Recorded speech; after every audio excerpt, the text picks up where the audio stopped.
The screens are still on. That's the first thing. The screens are still on, which means the building still has power, which means you still have maybe 4 minutes before the local grid joins every other grid on the planet in the same cascading sequence you have been watching on those screens for the last 11 hours. The data stopped updating 8 minutes ago. Not because the sensors failed, because the sensors are gone. Ablated, overloaded, physically destroyed by a plasma front moving at 2,200 kilometers per second.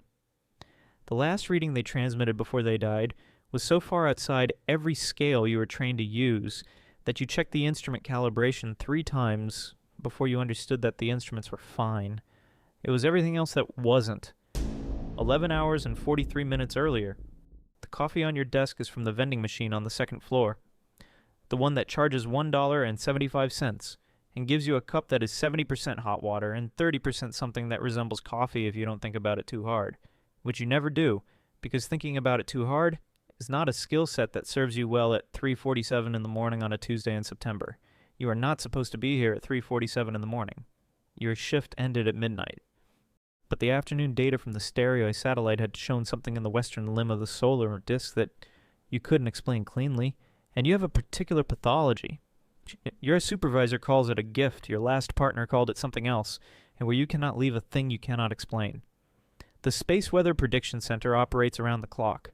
2 other people are in the building with you. Marcus, the overnight analyst, eating a granola bar at his desk and reading something on his phone that is not work-related, and Dr. Ewan, who has been at the agency for 22 years and whose office light is always on regardless of what time it is. Not because she's always there, but because that's just how Dr. Ewan feels about darkness. You have worked with Marcus for 4 months. He has a daughter. You know this because her drawing and is a horse with 6 legs, crayon on printer paper, is taped to the side of his monitor, and one morning he caught you looking at it and said, "She's very confident for a 5-year-old." In a way that meant he found this delightful rather than concerning. The stereo A feed is on your left screen. The SDO, Solar Dynamics Observatory, is center. A CE, the Advanced Composition Explorer sitting at the L1 Lagrange point, roughly 1.5 million kilometers sunward of Earth, is on your right screen. A CE is your early warning instrument, the tripwire. When the solar wind hits ACE, you have somewhere between 15 and 60 minutes before it hits Earth, depending on the speed of whatever is coming. Your job is to watch what AC sees and translate it into language that emergency managers and grid operators can act on. Watch. Translate.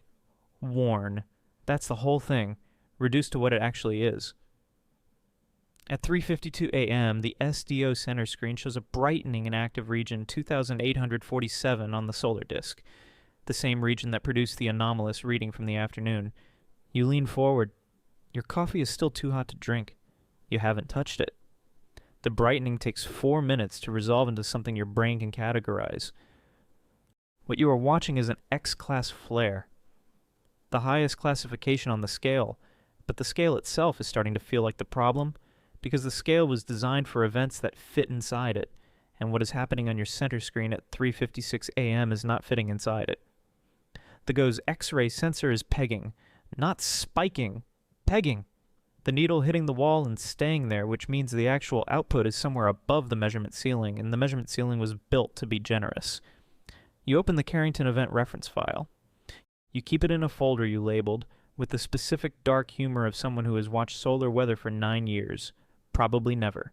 The 1859 event produced an X45 class flare by modern retroactive estimates, 45 times the threshold for the highest classification on the current scale. Transit time from Sun to Earth, 17.6 hours. The fastest geomagnetic storm arrival ever recorded. Telegraph operators reported sparks arcing from their equipment, paper catching fire. In several documented cases, they reported continuing to send messages after disconnecting their batteries entirely. The induced geomagnetic current running through the line strong enough to power the machines on its own. You pull up the ACEE so we get a real-time feed. At 4:01 a.m., the solar wind density reading on ACE begins to climb. You pick up the phone and call Marcus's desk extension rather than walking the 12 feet to his station, because something in your chest has decided that 12 feet is too far and the phone is already in your hand. Marcus. Your voice sounds the way your voice sounds when you are being careful with it. I need you to look at the ACEE feed right now. A pause. The sound of a granola bar being set down. Yeah, he says after a moment. Okay, yeah. Neither of you says anything for 4 seconds. I'm going to wake up Dr. Ewan, you say. Yeah, Marcus says again. He has stopped looking at his phone. Outside the window to your left, the sky is the standard Washington, D.C. pre-dawn color. That specific gray that isn't quite black and isn't quite anything else.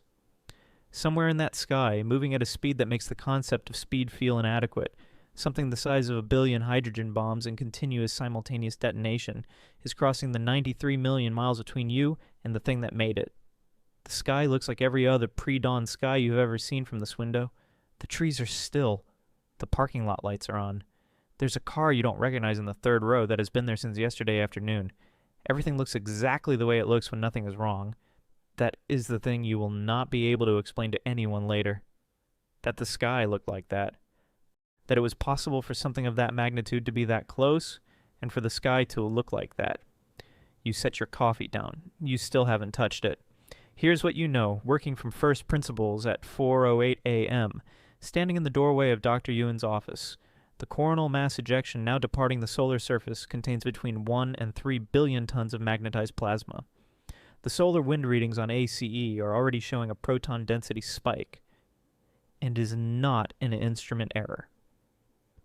The interplanetary magnetic field component, the BZ's reading, the number that determines how hard the incoming plasma punches through Earth's magnetic field, has not yet swung south. South is the direction that means catastrophic geomagnetic induction. When it does, you will have between 1 and 4 hours before the first transformer failures begin. Modern high-voltage transformers, the ones that form the backbone of every power grid on the planet, are not interchangeable parts. Custom-built, between 100 and 400 tons each, manufactured in roughly 12 facilities worldwide. Lead time for a new unit, under normal conditions with no competing demand, is 12 to 18 months. There are about 2,000 of them in the United States alone.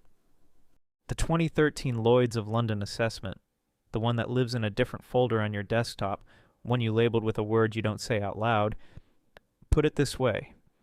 If an event of Carrington magnitude hit the current North American grid, between 20 and 40 million people would lose power within hours. Restoration window, 4 to 10 years. Not 4 to 10 days, 4 to 10 years, which means no refrigeration for insulin, no electric pumps for municipal water, no hospital power beyond whatever the backup generators last. And generators last days, not years. No supply chains running on routing software. No fuel distribution running on payment systems. No communication infrastructure that hasn't already been physically destroyed by the geomagnetic surge, or made useless by the absence of the grid that powers it. You explain this to Dr. Ewan in under 90 seconds, because Dr. Ewan has worked solar weather for 22 years and does not need the slow version. She looks at the numbers on your tablet for a moment that runs longer than you expect. Get me FEMA, she says. Get me the grid operations desk at NERC. Get me the duty officer at the White House Situation Room. Already reaching for her own phone. And get me, what's your transit time estimate? 14 to 18 hours, you say. Best case. One nod. The nod of someone doing arithmetic with no good answers. That's enough time, she says, if everyone moves immediately. You both know which word makes that sentence complicated. You go back to your desk. For the next 11 hours, you watch, you translate. You push alerts up every channel that exists for pushing alerts. The data gets worse in the specific, incremental way that data gets worse when the thing generating is accelerating. By 2 p.m., the CME transit speed estimate has been revised upward twice. By 2:30 p.m., the BZ reading on the ACE feed swings south. Hard south, further south than you have seen it in 9 years. And you say a word you do not normally say at work. And Marcus, 40 feet away, says the same word at the same moment, which under other circumstances might be funny. Grid operator responses are coming in. Some are running emergency shutdown procedures. Some are waiting for confirmation from state officials. Some, you can read this in the response timestamps, and the math is right there. Some are still in the meeting where someone is explaining to someone else what a coronal mass ejection is. The window is closing. At 3:14 p.m., A system alert tells you that 2 of your uplink satellites have gone offline. The solar wind's leading edge is beginning to interact with the outer magnetosphere. Your channels are narrowing. At 3:21 p.m. you have 6. At 3:31 p.m. you have 1. The building's power is still on. The lights are still on. The screens are still on. 1 channel. Approximately 6 minutes before, the leading edge of the geomagnetic storm begins inducing current in every long-distance power line on the continent. And the automated protection systems trip, and the cascade starts, and it does not stop. You pull up the uplink interface. There is a protocol. You know the protocol. You have run the protocol drill 11 times in 9 years. You transmit a technical alert package, formatted, complete, time-stamped, to the NASA emergency command structure, which routes to FEMA, which routes to the relevant agencies.